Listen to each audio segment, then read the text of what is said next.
Hello guys, আমি অনেক দূরে ঘুরতে গেছিলাম।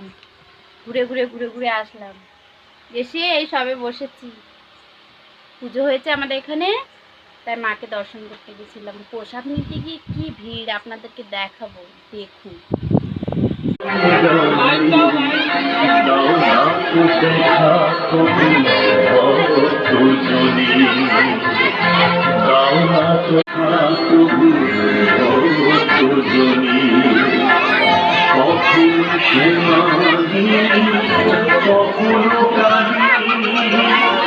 কখনো